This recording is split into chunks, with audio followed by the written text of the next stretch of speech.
Somalinimo, qiimaha Somalinimo, ayaad quwadiisa tahay, afkaygu. بسم الله الرحمن الرحيم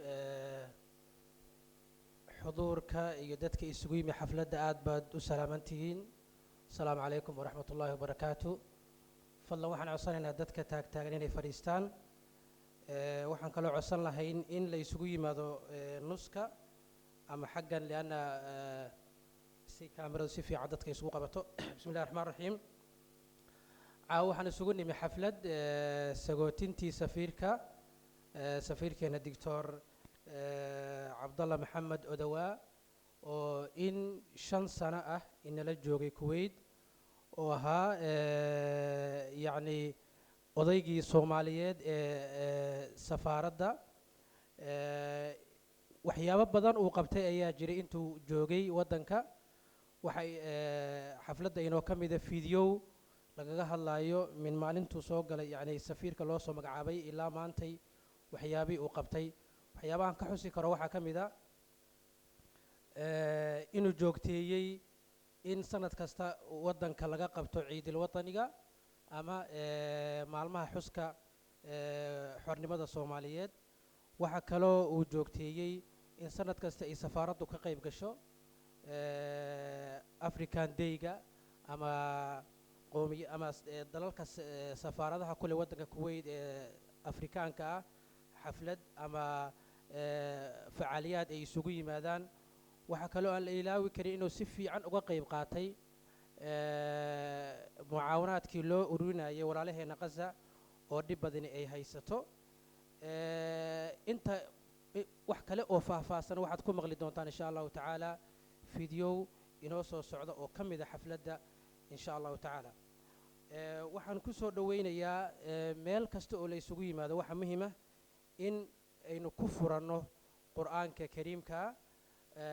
قف كستو مسلنا وح واجبة مركي حفلتنا عن وكلا ليسوي ماذا إن قرآن كلا كفرته وحنصور وين إن شاء الله تعالى الشيخ عبد الرحمن علي وإنه آخرين دونه آياتها قرآن فليتفضل مشكورا. أعوذ بالله من الشيطان الرجيم. يا أيها الذين آمنوا اتقوا الله حق تقاته ولا تموتن إلا وأنتم مسلمون واعتصموا بحبل الله جميعا ولا تفرقوا واذكروا نعمة الله عليكم إذ كنتم أعداء فألف بين قلوبكم فأصبحتم بنعمته إخوانا وكنتم على شفا حفرة من النار فأنقذكم منها كذلك يبين الله لكم آياته لعلكم تهتدون ولتكن منكم أمة يدعون إلى الخير ويأمرون بالمعروف وينهون عن المنكر وأولئك هم المفلحون ولا تكونوا كالذين تفرقوا واختلفوا من بعد ما جاءهم البينات وأولئك لهم عذاب عظيم. صدق الله العظيم. ضيوفنا الكرام، وبعد أن استمعنا إلى أعظم الكلمات كلمات ربنا جل في علاه، أستأذنكم ضيوفنا الكرام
أود أن أرحب بضيوفنا الكرام لحضورهم هذا الحفل المميز، فأهلا وسهلا بكم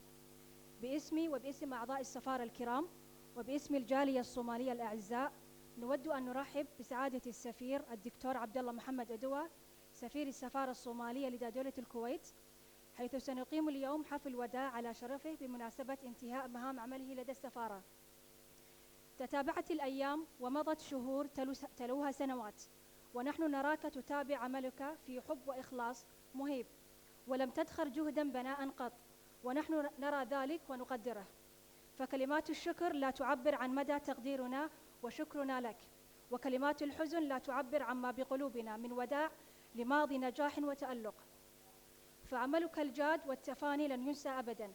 سدد الله خطاك وأنار دربك جزاء لكل ما قمت به من أجل السفارة والجالية الصومالية ولتمثيل بلدنا في دولة الكويت ولأداء مهام عملك وخدمة مصالح الصومال وتوطيد أواصر العلاقات الثنائية بين دولة الكويت الشقيقة والصومال. نتمنى لك التوفيق والنجاح والتميز في مشوار حياتك الجديدة.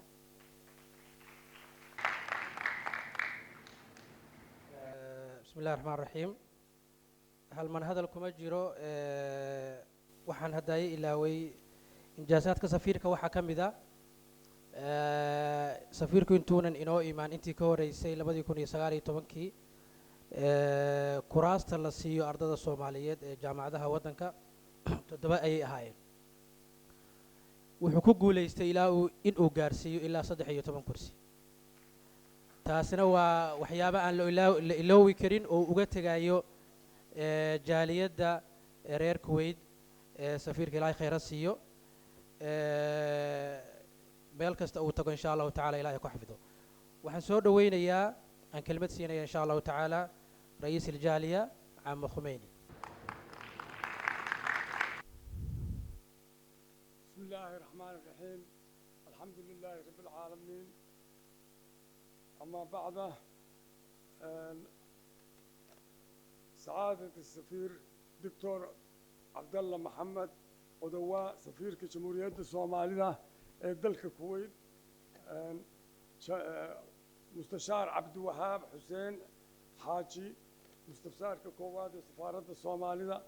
دمان عداد سفارة إداريين تي شغالة موظفين سفارة تدوينها حضور كميسي من الجمهورك دمانتي وحان كل سلام يا علماء ودين كمتعلمين تدليردا الشباب كسو حفلة السواق قاسمة كشقين هيا دمانتي وحان كل سلام هيا سلامة إسلام السلام عليكم ورحمة الله وبركاته. سلام كبعد جد وحان ربع حفلة التنوحوية وحفلة سجونتية وحوية دتك وانا يسعد فيها وانا السهلوبة وسموقنا. وحان ربع وحير إن كتابته سعادة السفير عبد الله دكتور عبد الله مركو نو يمد إلا ما أنتو شنتي سنة سيدي شيء دكتور كيجو ريي وحيارها لو حسوسا دونه أو سفارة الصومالية كو يلا ما كده هيا لكن وحن صار بين كرماه هدي عن حق أقول لي حضر نوجوه مهم سنيد أو وح بدلنا دبتي أو حق التعليمتا أو لما مثلا كو قبلي عدد كون نجيرا إيو عدد كنالسيو أو مركنالسيو النقطة هو سيدي أنش علينا النقل. وحنا لسين شري شنقف مدحوينه الشيخ شريف أحمد الله خير سيو مركو يمد هلكن وأن دعوة بدن سميسين أورو كارداد الله بانا لو كدري تضبط أو لبدو ولي بس لا ربنا يسنود عين بيهاين سكة استعيان سود ديني شنت نالسي تضبط نالسيو شن مركي تضبط قفنا صوب بحدا أو علمه وحنا لسين شري لبا علمي iyo shanta kale oo ilmihiido ka soo baxay cilmiga la siiyo oo soo ka xumahay sorry markii la siiyo toddobadaasi waxay ahaan jireen labo baa waxay ahaan jireen cilmi ardada noo soo baxdaan 90% cilmi bay ahaayeen. arrintaasi meel kastaan maray wasiiraa yimid si kastaan ugu dacwoonay waan iska horwareejin kari weyn. waxaana la ku xujeeyay waa inaad wixii la heshiin qaadatiin wax badan bayna dhibtay. waxaan kaloo ku guuleysan weynay oo wasiir kasta oo yimid iyo nin kasta oo xataa madaxweynihii xasan sheekh maxamuud khayr allah siiyo kalkiisii hore aanu uga dacwoon in cadadka naloo badiyo intaasoo dhan waa ku guulaysan weyn laakiinna sii wanaag waxaa ku guulaystay doctor cabdalle maxamed inuu arrintaasi dadaal fara badan markuu sameeyey baa waxaana loo ka dhigay 13 cilmi tahay ha ahaatee awal mara ayaa waxaana loo oggolaaday inaanu ilmo soomaaliya ay noqdaan digto handasa ay qaataan oo handasalas awal mara waa guul iyo wax fara badan oo nacfiya oo ummadda soomaalida u soo hoyatay laguna xasuusan doono ajarkeeda iyo abaalkeedana uu leeyahay doctor cabdalle waxaan intaas markaan kusii yaro u sii socdo jaaliyadda waxyaalaha aan la iloobeyn oonu soo maray waxaa ka mid a horumarka lagu sameeyey maamulka jaaliyadda iyo dadaal fara badan ka bacdi iyo hagaajinta maaliyadda waxay dhalisay dhalinyaro soomaaliya awal marro halkaan joogay in laga shaqaalaysiiyo safaaradda iyadoo aan waxba kaloo dhaqaalaho isbedelo la arag waad la socotaan 3 qof oo ay ka mid tahay gabadha sekretariyadda iyo gabadhii hore jawaaska samayn jiray iyo gabadhii kaleeto iyadana shaqayn jiray xamsa iyo maxamed afartaas baa safaaradda ka shaqo tegey waa guul aan gaarada ku soo xasuusan doono waxaa kaleeto oo maanta sharaf inoo ah haddaanu nahay jaaliyadda iyo dadka soomaaliyeed iyo dhammaan soomaalida kuwait ku nool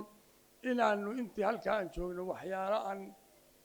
fara badan oo dalkeena iyo dadkeenu u baahnayd halkaan ka helgareen oo ay ka mid tahay xagga dhaqaalaha jumciyadaha khayriga iyo calaaqaadka labada dowladood sidii nimanka halkaan iiga horreeyay ay sheegeen intaasoo dhan waa guul aan ku xasuusan doono inkasta oo ay noogu muhiimsan tahay oo aanaan iloobi doonin haddaanu nahay jaaliyadda kuwii taariikhduna aysan iloobi doonin waxbarashada aan maanta helay oo ah 13 qof marka waxaan ku leenahay jazaaka allah khayr meeshaas tagtidna khayr baan kuu rajaynaynaa annagana insha allah mid kaleeto khayr badan baan sugaynaa dadka soomaalida oo dhammaantood waa ka xumahay inaan caawa intaan kasii badnaanaan jeclaan lahaa iyagana waxaan ka codsanayaa war maadaama caawa oo kaleeto waa ismasaamaxi aan ismasaamaxna kulligeen oo dhan oo qofkii qof wax u qabo masaamax wanaagsan saas ma isku ognaa ila waa kala tagiihe masaamax baan leenahay asalaamu calaykum waraxmat ullaahi wabarakaatu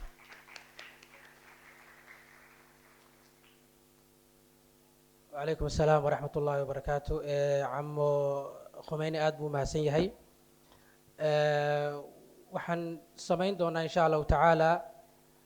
قيب كم إذا جالية أيام وحسينينا فرصة قف كستا وحا أو سفيرك كساقوت الله إن شاء الله تعالى قف كي ربما قال لو كينا إن شاء الله وحن مركو كسو دوين يا عمر حسن إنه كلمة دي سكرده سقوتي التسفير. السلام عليكم ورحمة الله. السلام عليكم ورحمة الله.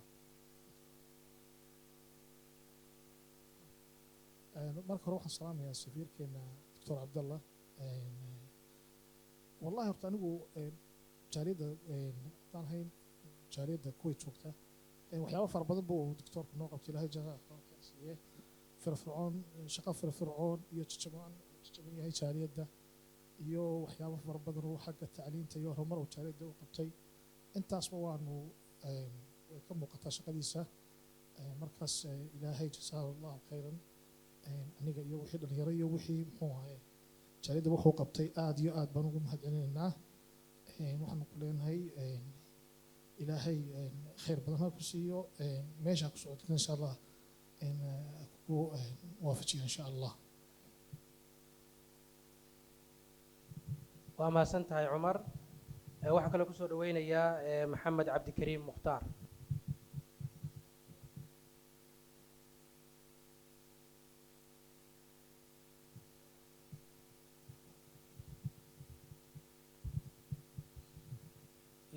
السلام عليكم ورتين سلام الدمان waxaan aad sharaf ii ahayd inaan la shaqeeyo safiir aad qiimo u badan dhalinyaro yahay aqoon-yahan yahay dalkiisii dadkiisa wax u qabtay run ahaantii cilmigiisa meeshaan ku soo gaaray waa sharaf aan oo aydan la shaqeyno sharaf waa ka mahadcelin haddaan nahay jaaliyadda Soomaaliya oo dalka Kuwait degan aad u mahadsan tahay waxaan ku rajaynayaa insha Allah mustaqbal fiican meel kastoo aadid mustaqbal ifleh باذن الله gobonimo ku waar aad u mahadsan tahay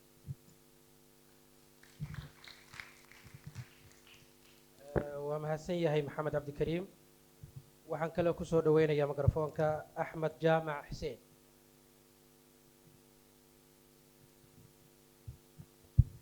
السلام عليكم. أول شيء سعادة السفير السلام عليكم.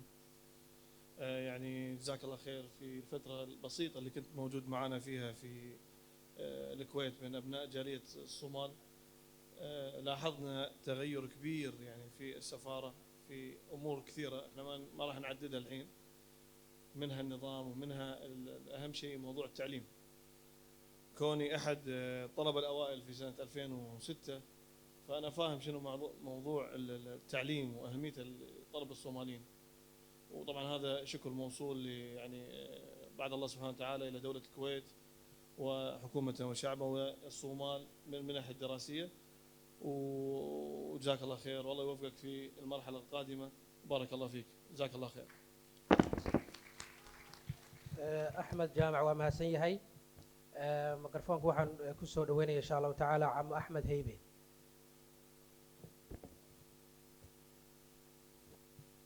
بسم الله الرحمن الرحيم وبه نستعين على أمور الدنيا والدين وصلى الله على سيدنا محمد وعلى آله وصحبه وسلم. أما بعد الدكتور عبد الله أضواه سفير عبد الله أضواه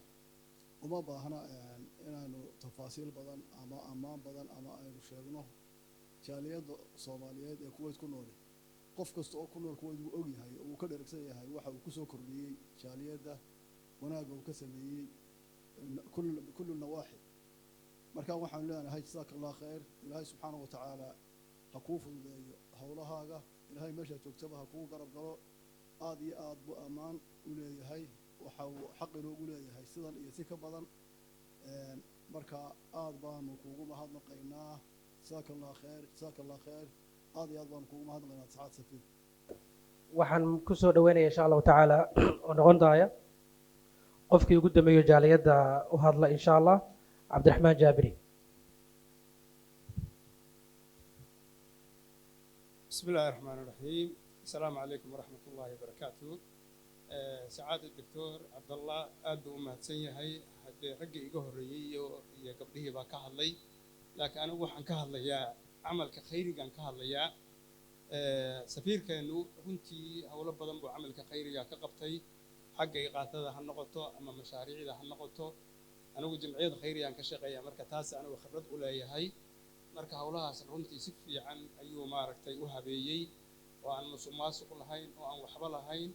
جمعية والبنا سيدي اللي قلت لك إن العقد وقعته إلى هذا شنتها سنة ما هاينو هل جمعية وسود دعوتي أو تري العقب أنا جمعان سو ولو البوا العقد اللي توصل اللي قلت رجلي سوى ولي بمتابعين يا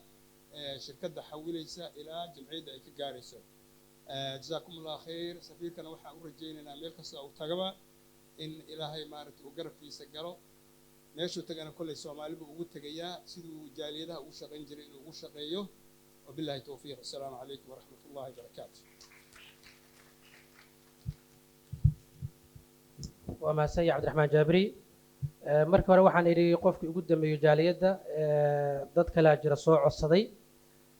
waxaan maleeyahay waxay cadeynaysaa wanaaga iyo jacaylka loo qabo safiirka qof kasta inuu hadalkiisa uu sagootiyo safiirka waxaan siinayaa qofkii ugu dambeeyay laana waqti ma jiro maxamuud cali qof mikrofoonka loo geeyay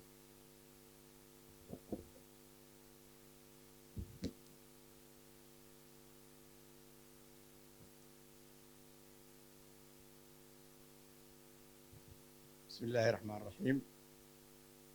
horta markii hore waxaan mahad celinayaa salaamayaana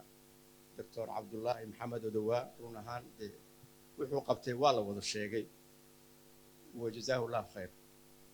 xagga nidaamka safaaradda xagga waxbarashadii xagga maaragtay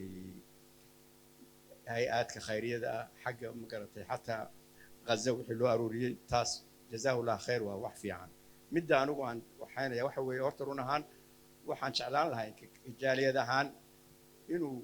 رونهان نلسو جوجو سببتنا وحوي أرت السفير مركو 5 سنة جوجو labada sano hore waxa weeye waa adaptation labada sano dambana waxaad u malaysaa inuu fahmo khaasatan marka dawladda khaliijka la joogo qofku inuu fahmo systemka uu dalkaasi u shaqeeyo siyaasad ahaan iqtisaad ahaan mucaawanad ahaan waxa soo dhan marka uu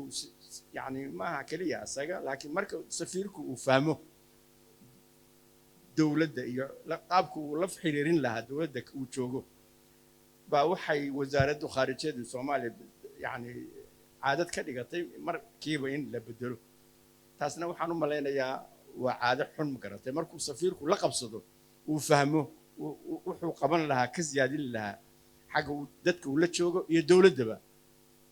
marka waxa yani run ahaan anagu ka jaaliyadahan run ahaan waa ka xunahay maxaa dhacay waxaan aragnay intii uu sameeyay in ay wax guul ahayd waxaan rajaynaynaa soo jeegitaankiisa dambe inuu intaas in ka badan run ahaan uu sameyn lahaa uuna fahmay systemkeedii ayan kaanad waxaan u maleynayaa bedelaadu waa sunnatul hayaa waa run lama diidayo laakiin anagu waxaan ku bogaadin lahayn wasaaradaha khaarijiyada jooga khaasatan dawladka khaliijka yani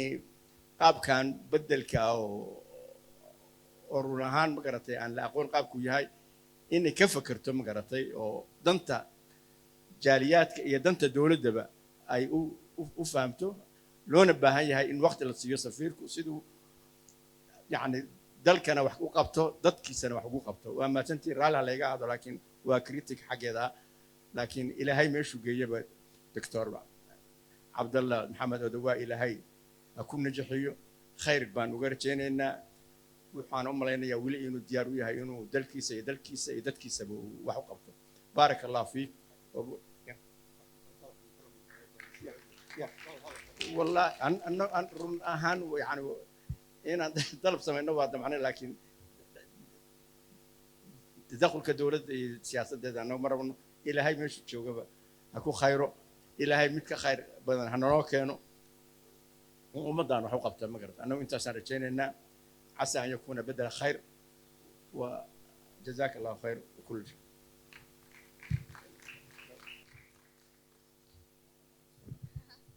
نشكركم على كلماتكم ومشاعركم الطيبة والمحبة لسعادة السفير. سوف نشاهد الآن فيديو قصير عن السيرة المهنية لسعادة السفير خلال فترة عمله من 2019 إلى 2024. fiidiyowgan gaaban waxaanu ku soo bandhigaynaa qaybaha yar ee ka midka ah waxqabadka danjirihii hore ee Jamhuuriyadda Federaalka Soomaaliya ee dalka Kuwait 2019-2024 mudane Dr. Abdullahi Maxamed Odawaa inkastoo uu danjiro Odawaa uu ku soo beegmay xilli caalamku uu aafiyay cudurka COVID-19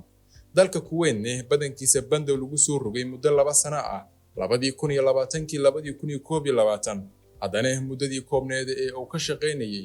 ayaa horumar ballaaran la gaaray sida dhinacyada qurxinta safaaradda kobcinta xiriirka saaxiibtinimada ee labada dal iyo ilaalinta danaha muwaadiniinta Soomaaliyeed ee ku nool dalkaasi Kuwait kadib soo dhaweyn ballaaran iyo gudbinta warqadaha aqoonsiga safiirnimo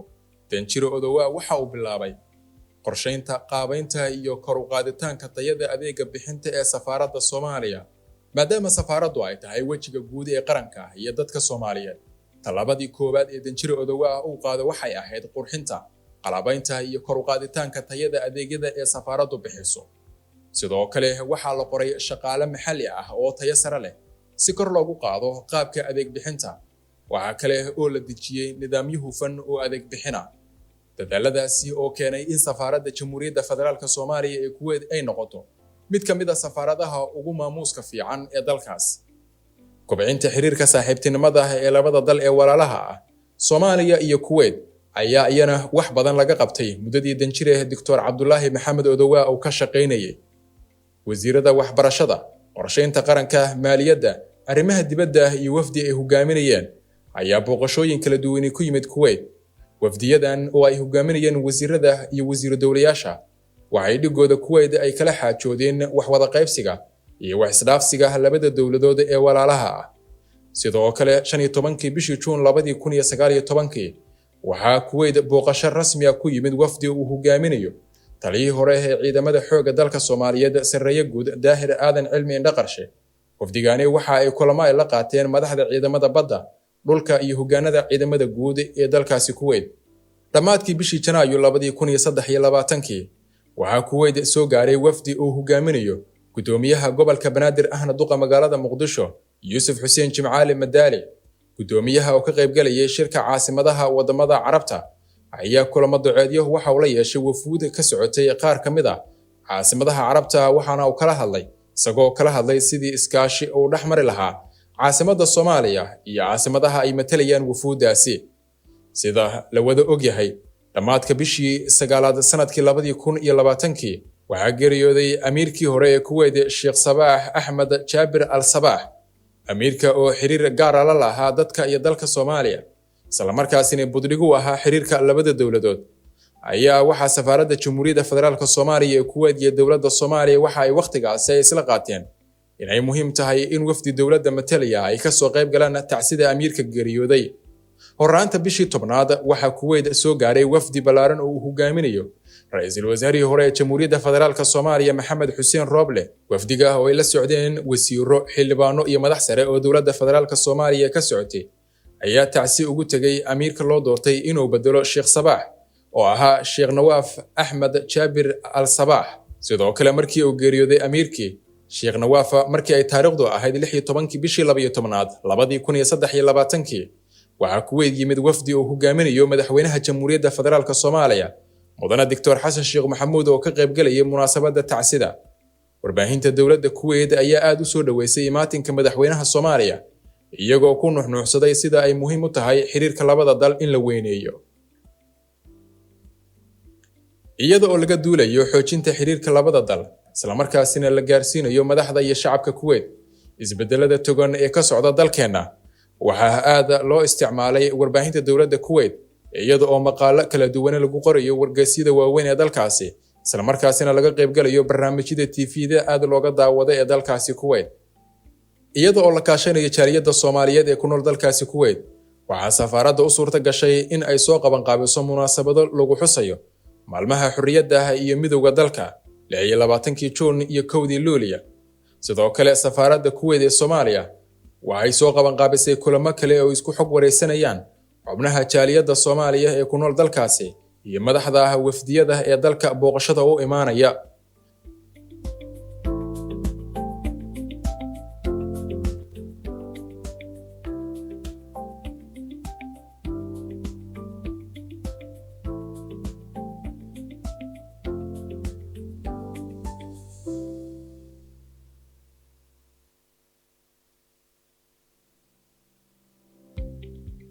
xoojinta xiriirka diblomaasiyadeed ee safaradaha kale. danjire Dr. Cabdullaahi Maxamed Odowa waxa kale oo door firfircoon oo ka qaatay shaqooyin ay qabteen ururada kala duwan ee midaya diblomaasiyiinta ka howlgala dalkaasi Kuwait. tusaale ahaan waxa uu madax ka noqday guddiyo ka koobnay 9 safiir oo loo xil saaray in ay ka soo tala bixiyaan sidii loo xoojin lahaa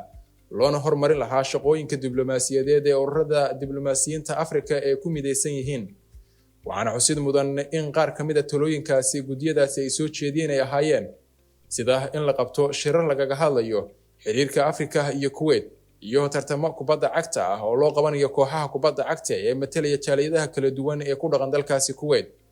kooxda matalaysa jaaliyadda Soomaaliya ee Kuwait ayaa guul wax ku ool ka keentay tartankaasi lagu qabtay halkaasi. waxaa iyadana xusid mudan in 20kii bishii tobnaad 2022 in danjire Dr. Cabdullaahi Maxamed Odowa loo doortay inuu noqdo hormuudka ururada danjireyaasha wadamada Afrika. ururkaasi oo mideeya 9 dowladood oo bariga Afrika ah, isla markaasina safaaradahooda ku yaalaan dalkaasi Kuwait. waxaana ka mid ah dalka Comoros, Djibouti, Eritrea, Ethiopia, Kenya, Tanzania, Soomaaliya, Suudaan iyo South Sudan.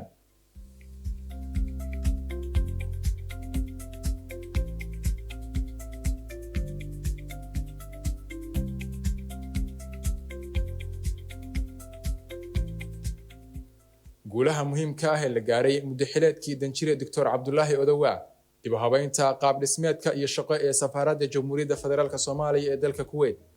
ururinta soo saaridda dukumentiyada ku saabsan taariikhda jaaliyadda soomaaliya ee ku nool dalkaasi kuwait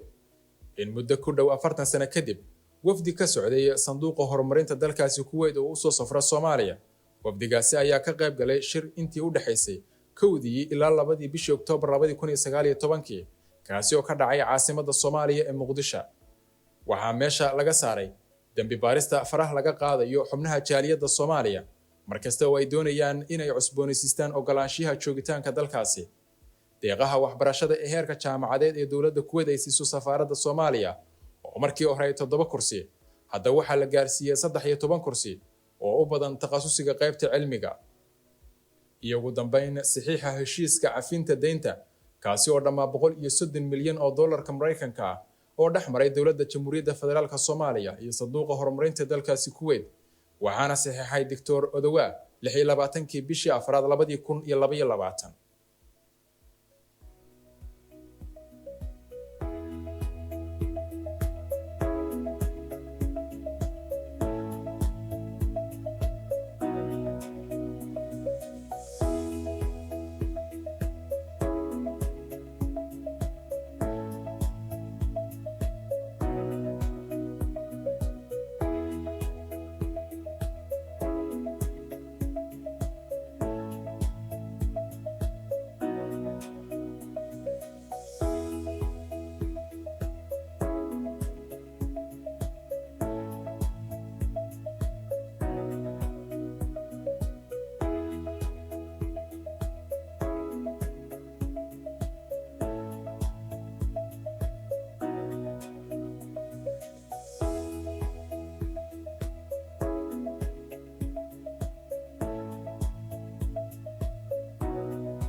waxaan daawanay video yar oo ka sheekaynaya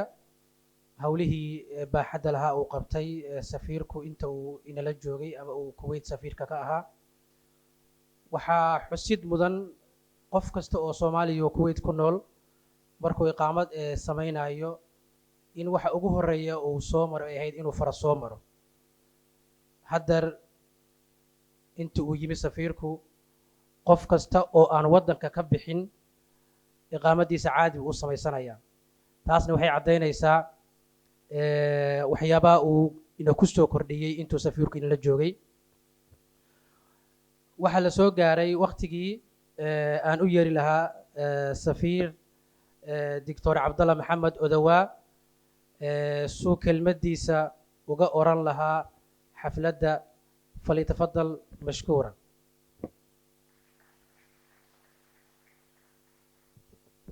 بسم الله الرحمن الرحيم.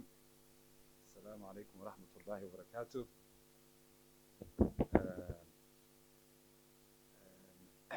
رئيس جالية شغالها سفارة الدبلوماسية هي شغالها عادية حبناها جالية الصومالية إيرير كويت دمانتم السلام عليكم ورحمة الله وبركاته. حفلة سدو إنه شيء رئيس جالية وحفلة سوتنا مركوا حفلة وبدن اللي يسامحوا iyo amba la iscafiyo hadii si kale loo dhigo iyo in aan mahad celiyo oo runtii wax qabadka aynu qabanay inkastoo yaraa haddana wuxuu ahaa wax qabad aynu wada qabanay oo jaaliyadu ay doorar kala duwan ay ka qaadatay marka ma ahayn fiidiyogan yare la isku habeeyay inkastoo ninaan saaxiibna yahay yiri waxaad isoo xasuusay kacaankii wuu soo rogaal celiyay haddana waxayna wax in la document gareeyaa wax ma xuma taariikhda darteed marka laakiin hawshani waxay ahayd hawl dad aad u fara badan oo jaaliyada iyo diblomaasiyiin iyo shaqaalaha safaaradda qaar jooga iyo qaar tagayba ay ka qayb qaateen marka mahadnaq ballaaran waxaan u soo jeedinayaa cid kasta oo hawshaasi ka qayb qaadatay caawana waxaan jeclahay meelaha qaar inaan dadka qaar xuso maadaama ay iska taariikh tahay markaa dadkii lama wada xusi karo dadka qaar inaan ka tagaa dhici karta macnaheedu ma aha haddii halkan lagaa sheegi waayo in inaanay mudnayn arrintaadu laakiin marxalad wal oo aanu shaqo haynaba dad gaaraba ayaa runtii taariikh nagu reebay marka anigoo ku hadlaya magaca safaaradda iyo shaqaalaha safaaradda diblomaasiyiinta iyo shaqaalaha kaleba waxaan jeclaan lahaa dadka inta aan xoogaa ka yar xusno inta aanan taa gelin waxaan jeclaan lahaa inaan kelmad ka sheego maadaama ay iska taariikh tahay iyo sagootin xaaladda safaaradda ka hor inta aanan iman waxaa jiray warbixin sumadeedu ay ahayd SSK 245 waa sumadda warqadda officialka safaaradda kasoo baxday ku taariikhsanayd 13 bishii 12aad 2018 xilligaa waan magacawnaa sida imika safiirka soo socdoo kale waxaan joogay muqdisho safaaradda waxaa sii haye ka ahaa walaalkeen abiib muuse faarax warqaddanu markaa usoo qoray dowladda wasaaradda arrimaha dibadda ayuu usoo qoray anigana koobi baa laygu soo diray xilligaa wuxuu markaa kaga warramayay xaaladda safaaraddu ay ku sugan tahay aan imanaya waxa iga soo horeeya ayuu warbixin rasmiya markaa maaha wax anigu aan abuuray waa warqad safaaradda taalla waa warqad wasaaraddu ay hayso waa wax oo warbixin dowladeed weeyaan marka warbixinta waxaa 4 qodob baan waa warqad dheer bay ahayd 4 qodob baan doonaya inaan kala wadaago oo warbixinta ku qornayd warbixinta waxaa ku qornayd kow in safaaradda lacag fara badan lagu leeyahay oo telefoonno muddo la galay oo 8,000 oo diinaar ah oo telefoonno muddo dheer aan la bixinay in lagu leeyahay lacag ilaa 6,000 oo diinaar ah oo hoteelo dad martiya la seexiyey warqadaha safaaradda loo qoray lagu maaragtay lagu geeyey oo aan la bixin oo hoteelada ay soo dalacdeen waxaa ku qornayd 2 safaaraddu inay u soo wareegtay dhismo cusub oo ay ka soo wareegtay dhismo hore deganeyd wax qalab ah oo ay la soo wareegtana aanu jirin oo ay qolalku maran yihiin in baabuurtii safaaraddu ay lahayd ay wada duugoobeen oo aan wax laga isticmaalo aanay jirin qodobka afraad warbixintu dowladda waxay ka codsanaysaa in safaaradda lagu maalgeliyo lacag 50,000 oo dollar oo degdega oo ay qalabaynta ku samayso marka warqadaasaa ii timid wasaaraddii la wadaagtay anna warqaddii waxaan la wadaagay markaa kulamadii aan madaxda la kulmaayey aniga isoo ama bixinayeen ayaan ku uri de meesha ay ii diriraysaan waan meeshane maxaa talaa de wax keena lacagtan ayd ka soo codsaday marka duruufo malaa jira awgeed adu waxba kamay suurto gelin waxaa la yidhi sheekhow waad tegaysaa tawakal cala allah waddan wanaagsan baa lagu magacaabay waa hawl adiga kuu taalla horta saasaan waddanka ku imid idinkuna de intan uun uu abiib soo qoray kulli waa la wada socotaanoo war idinku cusub maaha laakiin pictureka sawirka meesha uu ka imanayo ayaan doonaya inaynu isla qaadano haddaba wixii qabsoomay ee yareeda koobnayd dad baa ka qayb qaatay marka dadkaasaan bal wax ka sheegi doonaa qalabaynta safaaradda markii aanu nimi ee abiib aan la kulmay aniguna aan arkay xogtii uu soo gudbiyey inay sax tahay oo aanan meesha de meel aanu fadhiisanaaba aanay jirin waxaan la fadhiistay abiiba waxaan ku uri meeshan maxaynu ka yeelaa innagayna dul taallaa imika hawsha marka lacag saynu u bixin karnaa wax yar yaa meeshan qalabaynaya innagana inaynu wax yar bishii bixinno ile lacag ma haysano kaashe waxaa xusud midno nin jaaliyadda ka mid ahaa oo la odhan jiray dr cabdiraxmaan maxamuud maxamed ciddii garanayso oo maraykan iminka laakiin malaa muqdisho ku dambeeyey doctorkaasi meel buu ka shaqayn jiray maaragtay qayb waxay lahayd isagu meel caafimaad uu ka shaqaynayay oo qalabka caafimaadka iibisa laakiin farac waxay lahaayeen qalabka guryaha la dhigo oo nin falastiini madax ka ahaa waanu la fadhiisanay cabdiraxmaan waanu u sheeganay xaaladayadii waxaan idhi de waa warkaygu halkaasu maraya ninka odayga abuu noo raacay wuxuu ku yidhi safaaradda waxaan kaa codsanayaa inaad waxay doonayaanna u qalabayso lacagtana aad ku heshiisaan intay bishii bixin karaan horta labada xafiis ee ugu muhiimsan safaaradda ee ah fadhiga hoose iyo xafiiska safiirku sidaasay ku timi oo lacag 4,000 oo diinaar buu ninkii soo dalacday oo si loo siisiinayay goosgoosa marka ilaahay khayr ha siiyo dr cabdiraxmaan maxamuud maxamed waa xusid ayuu inaga mudan yahay dad baa jira qarsoon oon ogeyn waxa socda waxaan socday arkaysaan dad baa ka dambeeya marka dadkii baan baldoonaya xoogaa intii aan ka xasuusto inaan idinka iftiimiyo qodob labaad waxaa jira niman dhalinyaro sawirka haddii la keeni karo oon kulan la qaatay markaan waddanka imin dhalinyaradii ugu horreysay la kulmay bay ahaayeen cidiina caawa ka joogta kulli magacyadeedana markaan sheego anigu ma garanayo dhalinyarada sawirkaasuu ahaa aniga waddanka waa iska cusba kulli sawirkeyguna uu ka yar duwanaa imika sidaa marka dhalinyaradaasi kulan iska obina buu ahaayo ay soo dhaweeyeen laakiin aqoon-yahanahoo nukhbada oo jaaliyadda aqoonteeda wax badan u labay ahaayeen waxay iiga sheekeeyeen problemka jaaliyadda haysta 3 shay baa ay xoogga saareen tacliinta oo inagu yar caafimaadka oo baadhidna lagu sameeyo iyo faraha oo mushkilad nagu haya waxaan ku idhi dee anigu waxaan ka imi xaggan jaamacadaha ayaan u badnaa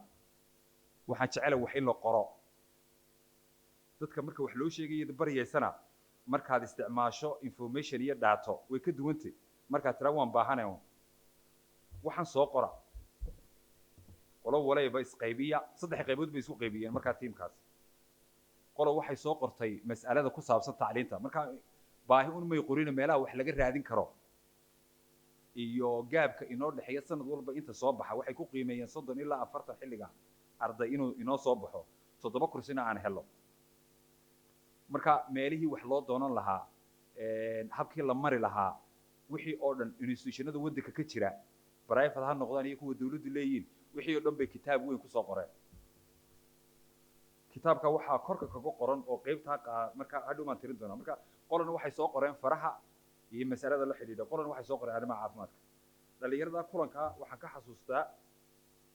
Amaal Yaasiin Cabdiraxmaan Cabdibaarij iyo Jundi loona jiray Muqdisho jira Cabdirashiid Ayaanle Amal Shokari oo malanay Italy inaan marka qaar igala soo hadasho Ali Haybe iyo Dr. Cabdiraxmaan Aabi intay imika ka muuqataa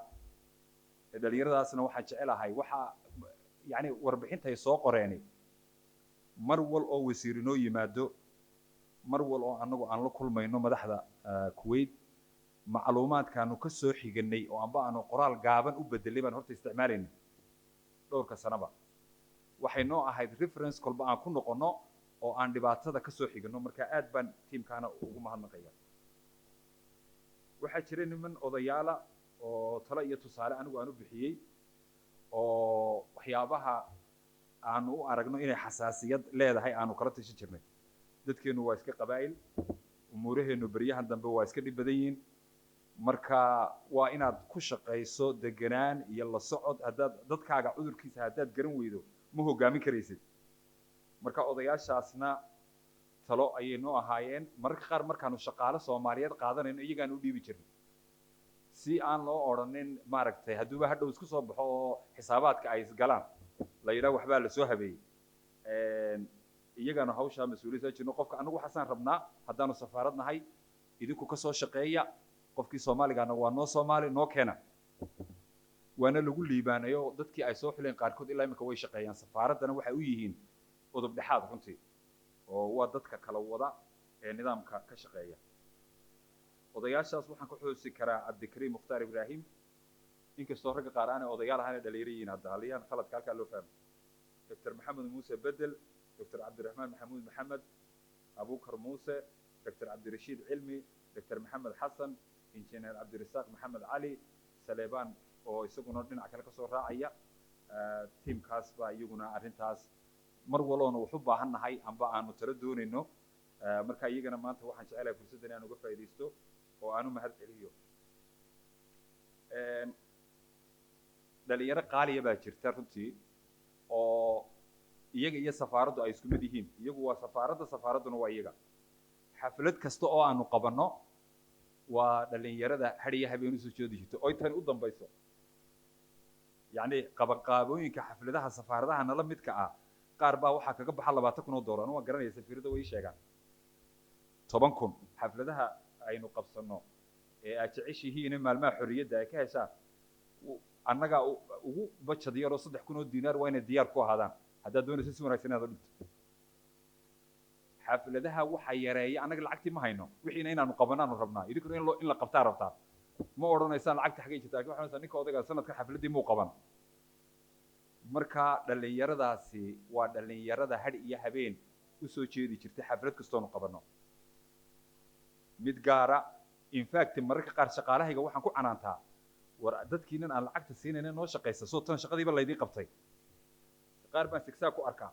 oo ku idhaahda dee waxa weeye haddaba kuwan ha loo yeedho dee hadday sidan tahay oo lacagta ha qaataan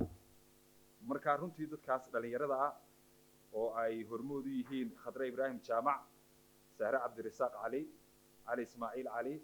shariife maxamuud cabdulbaari mune maxamed axmed tiimkaasina waxaan aad baan u mahadnaqayaa waxaana jecelahay inaynu gacan siino tiim kalaa jiro tiimkaasi madax u sii yihiin oo ay hawlgeliyaan marka xaaladdu qaraadhay marka waxaa ka mid ah waa tiim dheer sucaad cabdirasaaq cali salme maxamuud cabdulbaari nafiise maxamed cabdulbaari fadxiye xasan cilmi saamiye aadam cusmaan xanaan maxamed cabdi sahaam cabdirasaaq cali khadiijo ibraahim cabdulbaari maryam axmed jaamac dhammaantoodna waa tiimka la shaqeeya ee amba brotocoolka amba qabaqaabada amba isku dubaridka xafladaha qaabilsan aad bay u mahadsan yihiin halkaa waxaa ka dareemaysaan caa'ilada sheekh cabdulbaari waa caa'ilad khayr qabta isna safaaraddu nagala mid yahay caa'iladoo dhanna waa safaaradda ilaahay qoyska ha barakeeyo ubadkana ilaahay waaba ubad fiican oo khayr qaba ilaahay ha usii barakeeyo waxaan wixii aan ilaabo waa ii cudur daaraysaa laakiin dadkaasi waxay ahaayeen dad runtii dhammaantiinna waa ka wada qayb qaadateen waxaan garanayaa yani xaflado aad dhammaantiin ka qayb qaadateen oo aad bixiseen wixii loo baahnaa marka dhammaan jaaliyaduna ammaan bay mutaysan tahay si sharaf leh oo walaaltinimo leh oo wadaninimad leh ayaa layla shaqeeyay intaan joogay waxaanan codsanayaa in safiirka ibedeli doona oo aanu magacana wadaagno isna cabdullaahi la yidhaahdo isna in lala shaqeeyo la soo dhaweeyo lala shaqeeyo la toosiyo muhiimaddu waxa weeyaan safaaraddu waa bilow waxaan la bilaabay waa bilow waa safar dheer safarkaa inuu isna qayb kasii qaato idinkuna ku saacidaan oo ay noqoto innaga waxay noo dano waa sumcaddeenna sumcaddaa safaaraddu wax sahlan maaha in la wada ilaaliyo ugu dambayntii waxaan doonayaa inaan mahad ballaaran u jeediyo ra'iiska jaaliyadda mudane maxamuud xaaji maxamed maxamuud oo khumeyn u taqaaniin oo leh runtii aydaan dareemin doorka uu idinku leeyahy kana gaabiseen intii anigu aan idila shaqaynayey shaqada safiirka iyo safaaradda waxaa ka mid ah oo sharciga noogu yaalla ilaalinta danaha muwaadiniinta iyo la socodka xaaladooda shaqadaas siday u dhan tahay safaaradda isaga ka haya lacag laguma siiyo nafci badan ma qabo gaadhigu ku shaqeeyo qudhiisu waa iska khayraysan yahay wax ma weydiiyo dadka oo dadka wax weydiiyo maaha ma cawdo haddana 24 saacadood qadiyad buu wadaa ayuu kuu sheegaya jaaliyadda una subaxdii uu ii yimaadaa maalin hadduu iga maqnaado maalinta labaad xilli ka mida buu ii soo galaa wuxuu isiiyaa update ku saabsan mashaakilaad uu ku jiro reer hebel islaantii iyo odayga xoogaa waa isku kacsan yihiin maxkamad baa socota gabadhii baa ila soo hadashay xalay hebel kale biilkii waa bixin waayey hebel waa xidhan yaho waa nin akhyaaro jaaliyadda ka mid ahaa buu ahaa odaya hebel kale wuu naga xanuunsanayaa hebel kale geeri baa ku dhacday waa inaynu tagno wallahi inaanan kelmid bayna ku daray waa shay cajiiba oo inagu yar haddaynu nahay soomaalida waxaan markaa idinkula dardaarmayaa ilaahay u naxariistay hadraawi gaariye ayaa wuxuu soomaalida u bixiyey aasi og wuxuu yihi soomaalidu qofku markuu nool yahay wax uma qabtaan ma sheegaan maalintuu dhinto ayaa gawaadhi iyo energy iyo wax la isdaba gelinayaa la leeyahay allah ma ninkaas oo kale maynaan arag aasi og halkaasay ka timi وكل واحد اللي يهاي حاجي خميني وحلوقه بطيمة مركا يسوي حمام باهنا ما نضل بدل لكن واجب بيدي كنت هاي إنا نكينا ونكسر أوقاتها Soomaalida ninkeeda fiican uu ku dhex dhintaa marka dardaarankaas waan idin wada dardaarmaya marka runtii mashaacir gaar ah bay igu leedahay xiriirka aan anigii Khumeyni dhex maray intaasaan ku soo gabagabeynaya dhamaantii waa mahadsantihiin safiirka cusub wax badan iga dambeyn maayo kulli wax badan oo warkaa uu hayaa anigana uu iga helay dad kalena uu ka helay sharaftu waxay inoogu jirtaa inaynu sida safaaradaha kale iyo wadamada kale si sharafa ay nidaamka wareejinteenu ay noqoto taasaana ku dadaalay anigu runtii maalintii ugu horeysay warqadu ay timi ilaa maanta idila joogo inaan wax shakhsiya aanan ilaalin sumcadda dalka iyo dadka aan ilaaliyo habka aan ula macaamilayo dawladda Kuwait ee warkan ku gaarsiinayo sidaan walaalkeen ku soo dhaweynayo iyo sida aan dawladeenaba ula macaamilayo waxaanan isleeyahay message-kaasi dawladda Kuwait uu gaaray sharaftaasina idinkaydii taala isaga imanaya bay sharaf u tahay dhamaantiin khayr baan idin rajeynaya wassalaamu calaykum waraxmatullaahi wabarakaatuh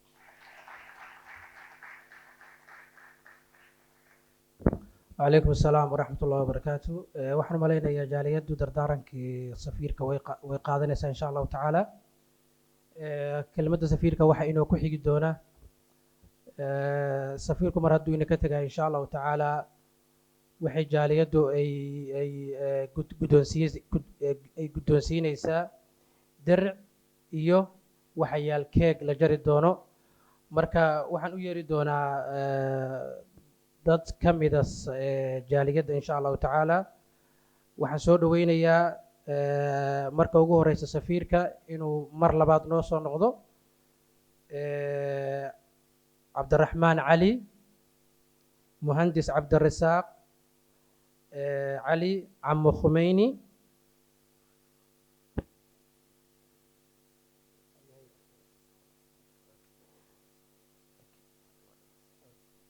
عم خميني العميد عادل حمد علي الغريب دكتور عبد الرشيد عينان عبد الكريم مختار عبد الرحمن محمد نور شيخ محمد أمين شيخ يوسف انتاسو هاي ماذا المسرح إن شاء الله تعالى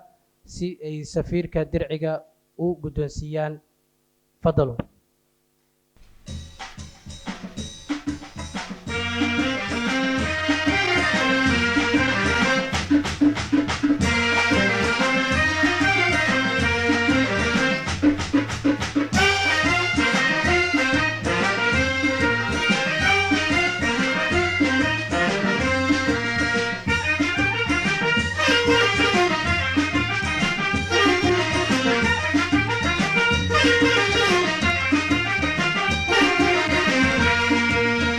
نسميد مامودين وديسي ماماغين حتى الميدق لاسينين بورتقيس ماماريين مانا او مالايستين موسمبيق انغولا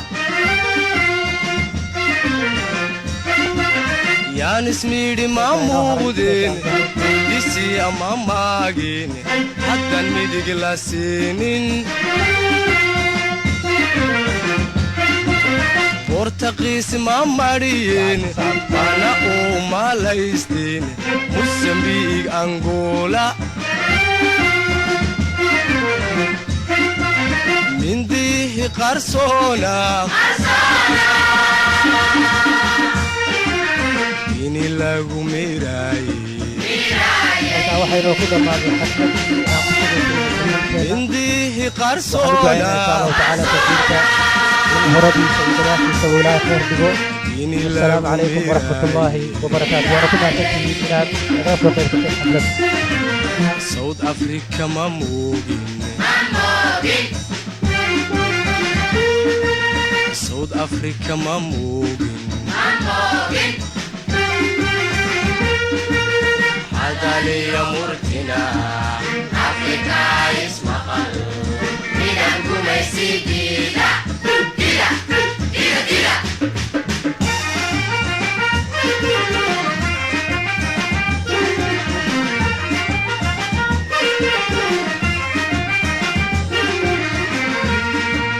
dadka oo midoobo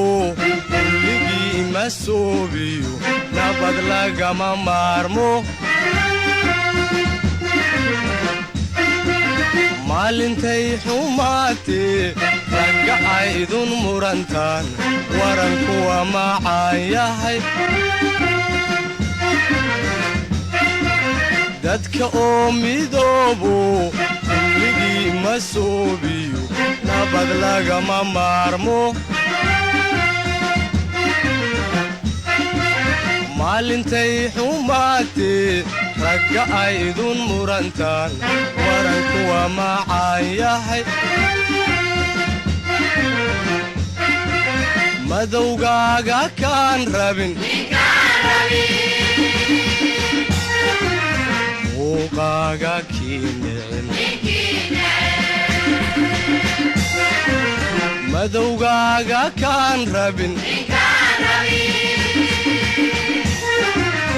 muuqaaga kii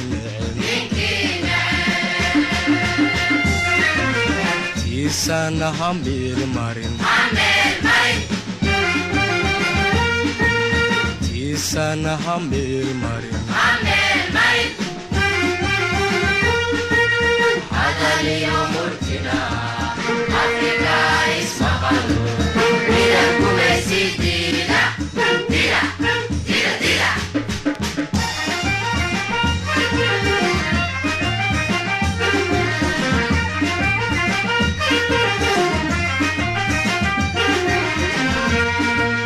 haddii aan maskaxi talin intu maqal xumaha jira indhu maalin aragti lugu hawsha maamulin gacmuhuna wax kuu qaban cadowka ama maato haddii aan maskaxi talin dhegtu maqal xumaha jira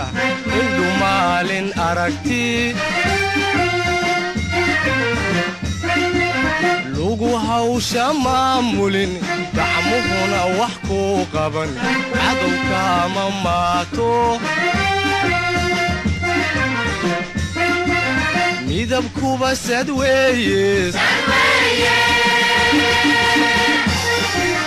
magacuba dan weeye midabkuba sad weeye magacuba dan weeye murtidu dhaxalgal weeye